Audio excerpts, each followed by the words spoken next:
I thought marrying into a wealthy family would mean love, respect, and acceptance. But at the first family dinner, my father in law raised a glass and toasted, "To the mistake my son can't undo." Everyone laughed. Everyone but me. That night, I vowed their empire would one day belong to the mistake. My name is Claire Thompson, and I had married Daniel Halloway, the only son of the Halloway dynasty, a family whose wealth and influence stretched across industries and continents.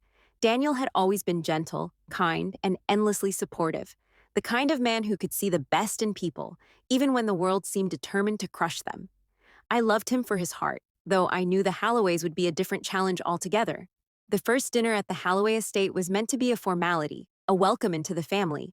Instead, it was my initiation into a world I hadn't fully understood. The dining room was massive, with a chandelier that sparkled like a constellation over a table set for royalty. Daniel's parents, Jonathan and Margaret Halloway, sat at the head, flanked by his siblings, Vincent, a sharp-tongued older brother, and Lila, whose smiles were as cold as cut glass. I sat beside Daniel, feeling my stomach tighten, wondering how someone like me, an outsider, a woman from a modest background, was supposed to survive this ecosystem of wealth and arrogance. And then it happened.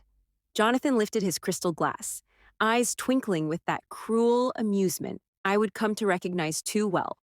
"To the mistake my son can't undo," he declared, his voice carrying across the polished room like a knife.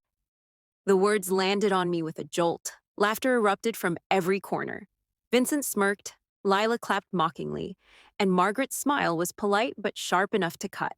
Daniel didn't speak. He squeezed my hand under the table, his grip warm but trembling. After the laughter subsided and the family resumed their conversations, he leaned toward me and whispered, "I'm so sorry, Claire. I I wish I could do something, but they terrify me. I can't." His eyes were full of guilt and helplessness, and in that moment, I understood everything. He loved me, but he was trapped, bound by fear and family loyalty. It wasn't betrayal, it was survival. That night, lying awake in the guest room, I stared at the intricate ceiling patterns, tracing them with my eyes while my mind raced. Humiliation could have broken me, but it didn't. Rage would have been a temporary release, and pleading would have been useless. No, I had to plan. Every detail I observed at that dinner, every subtle glance, every whispered insult, was now data. If I could learn the rules of their world, if I could understand their weaknesses, maybe I could change my place within it. Maybe one day the mistake wouldn't be a punchline. Maybe the mistake would hold the power. The following days were a study in restraint and observation. I watched how Jonathan wielded his authority, not just through money, but through intimidation, subtle manipulation, and expectation. Margaret's influence was quieter, operating through guilt and social pressure. Vincent and Lila mocked the weak and celebrated the strong, but they were predictable, arrogant, and blind in their assumptions. I took notes in my mind, cataloging patterns, mapping alliances, and sensing where openings might exist. Daniel, in the quiet moments away from prying eyes, filled me in on family dynamics that weren't obvious. His voice was soft, almost apologetic, but there was trust there, a fragile confidence that I could navigate this minefield. I began testing small moves, a carefully asked question here, a seemingly innocent suggestion there. I smiled when they sneered, observed when they criticized, and never gave them the satisfaction of an immediate reaction. Each encounter became a lesson in patience and strategy, and every night, when Daniel and I were alone, he reassured me. "They don't see you, Claire, but I do," he would say. "We'll get through this together." His presence was my anchor, even if he couldn't fight with me in the open. By the end of the first week, I could see the faint outlines of a plan taking shape. It wasn't yet the kind of plan that would upend an empire, but it was enough to give me purpose and direction and wait for the right moment to act. The days after that first disastrous dinner became a delicate dance. Daniel, my husband, was caught in the same cage of fear I had seen in his father's eyes. But unlike him, I had a plan. I needed patience, observation, and small, calculated moves. Each laugh at my expense became fuel, each sideways glance from Vincent or Lila, a note in the map I was drawing in my mind. I began by learning the empire quietly. Meetings, boardroom briefings, casual family discussions. I soaked in every detail, every misstep, every hidden vulnerability. The Halloways were masters of projection. They appeared unshakable, untouchable, and brilliant. but they were careless in subtle ways. Jonathan trusted appearances over evidence, Margaret wielded social pressure over logic, and the siblings were arrogant and predictable. That arrogance was my advantage. They didn't see me as a threat, and that allowed me to move unnoticed. I started building small alliances, not with the powerful, they were all too loyal to the family's hierarchy, but with the overlooked junior executives, minor partners, and even some of the longtime household staff. They noticed the difference in me immediately. I asked questions that weren't quite naive, but attentive, curious, and precise. I listened more than I spoke. A few whispers here, a small favor there, and suddenly I had eyes and ears in every corner of the empire, gathering insights that the Halloways thought trivial. Daniel tried to warn me at times, gently. Be careful, he whispered one evening after another mocking dinner. They're cruel in ways you can't always anticipate. I don't want to see you hurt. I looked at him, feeling the weight of his love and his fear. He couldn't confront them, but he could support me quietly. He shared insider knowledge, the little family secrets and corporate nuances that only he, as the heir, could know. In those moments, his voice was my compass, even if he couldn't raise it publicly. Together, we formed an unspoken alliance, a balance of courage and caution. I refined my strategy, starting small. A suggestion in a meeting that appeared accidental, but highlighted a flaw in a sibling's proposal. A question in conversation that drew a minor but important piece of confidential information. Every action was measured, designed to teach me the lay of the land without alerting the family to my intent. Vincent and Lila continued to underestimate me, assuming I was naive or clumsy. That blindness was my greatest weapon. Meanwhile, Daniel's struggle was painfully clear. At family gatherings, he would flinch at his father's comments, lower his gaze when Margaret's criticism stung, and speak hesitantly when he saw me targeted. But in private, he encouraged me, reminded me of my worth, and offered insights he dared not share publicly. I realized that part of my mission was not just to protect myself, but to shield him in ways he could not shield himself. Months passed, and the mistake began to accumulate quiet influence. The minor alliances I formed grew stronger. Staff members who once only whispered about the family's cruelty now confided in me. Business partners began consulting me on decisions they feared taking directly to the Halloways. I wasn't openly challenging the family. I was building my foundation, brick by brick, while they continued their games, oblivious. Then came the first real test. A board proposal from Vincent, meant to showcase his brilliance and assert dominance, was fundamentally flawed. I knew the error because of details only Daniel had quietly shared with me. I didn't confront him directly in front of the board. Instead, I asked a few questions during a discussion, subtly steering others to recognize the flaw themselves. Vincent's credibility wavered, just slightly, but enough to signal that the mistake might be more capable than they assumed. Daniel's pride, quiet though it was, shone through that night. When we returned home, he said softly, "You handled that perfectly.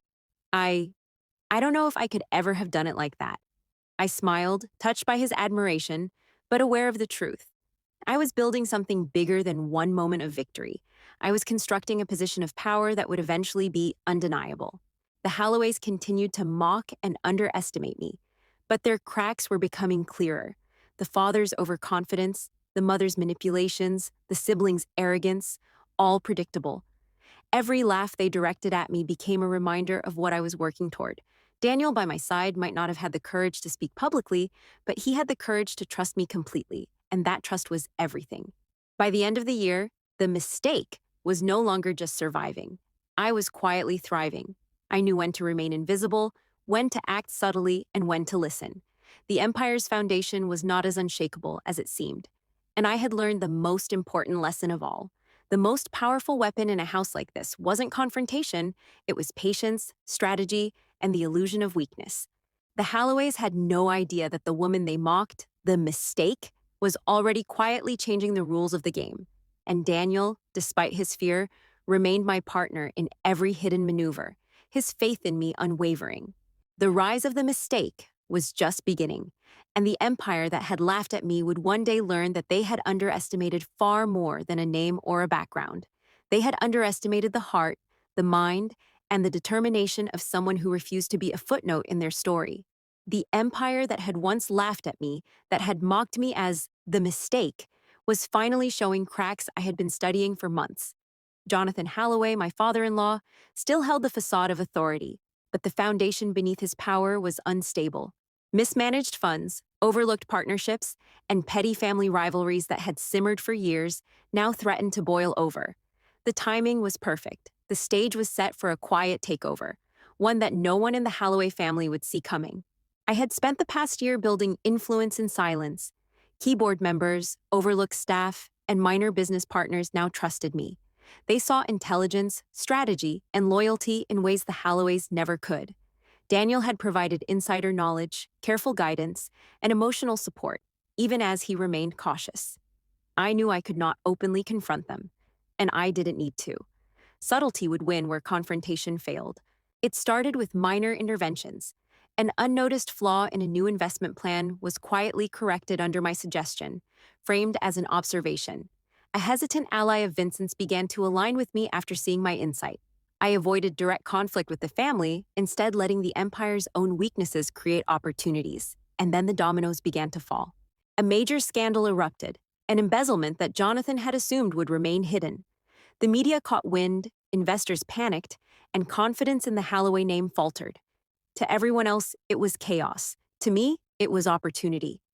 The network of people I had quietly cultivated moved decisively, stabilizing the business only through channels under my guidance. Within weeks, key decisions rested in my hands without the family realizing they were conceding power to the woman they had ridiculed. Daniel's role remained critical, though silent. He passed me information no one else knew: old contracts, family debts, and private alliances. Together, we orchestrated a subtle but irreversible shift. He still feared his family's wrath, but he trusted me completely. In quiet moments, he would whisper, "I'm proud of you, Claire. I always knew you could do this." His confidence bolstered mine, but I could sense his hesitation. He still wanted to protect me, even when protection was no longer needed. The final step came at a family gathering, ironically echoing the dinner where my humiliation had begun. The same dining room, the same chandelier, the same air of calculated perfection. I entered with Daniel at my side, calm, collected, and resolute. Jonathan raised his glass, expecting obedience or fear. He was met instead with silence and quiet authority. I stood and raised my own glass. "To the mistake my father-in-law cannot undo," I said, my voice steady, eyes locked on him. Murmurs rippled through the room. Lila's smirk faltered, Vincent's face tightened, and Margaret's composure wavered. They finally understood. The woman they had mocked now controlled decisions, partnerships, and alliances crucial to the empire. I wasn't just an outsider anymore. I was the one holding the strings. The family could no longer dismiss me. Deals that had once been under Jonathan's unchecked control now required my approval. Minor partners and internal staff, once invisible to the family, now reported directly to me. Every plan I had set into motion over the past year had converged to this moment. The empire that had laughed at me was now, quietly and irrevocably, under my influence. Daniel reached for my hand, squeezing it gently. "You did it," he whispered. "We did it." I nodded, acknowledging both our partnership and the journey that had brought us here. He had been my anchor, my secret ally, and the only person who knew the full extent of what I had endured to reach this point. Jonathan's expression was a mixture of disbelief, fury, and reluctant respect. Vincent and Lila, stripped of their arrogance, stared at me, realizing they had misjudged every move I made. Margaret's eyes were sharp, but tinged with the recognition that control had shifted. They had underestimated patience, observation, and quiet strategy. They had underestimated me. I didn't seek revenge in anger. My satisfaction was not in humiliation, but in control. The Empire's power was no longer wielded by arrogance and fear. It was wielded with intelligence, foresight, and precision. And Daniel, though he had once feared his family's dominance, now stood beside me, proud and finally unburdened. That night, as I looked around the grand dining room that had once been a theater of ridicule, I realized the truth. Being underestimated is a powerful weapon. The Halloways had called me a mistake, but mistakes can be corrected. And some mistakes, carefully planned, quietly executed, can become the most formidable force of all. As we left the room, Daniel whispered, "I always knew you'd be unstoppable." I smiled, a quiet, victorious smile. The empire was ours now. The mistake had become the heir in all but name, and the Halloways would never forget it. The lesson was simple: underestimate no one. Even a mistake can change everything.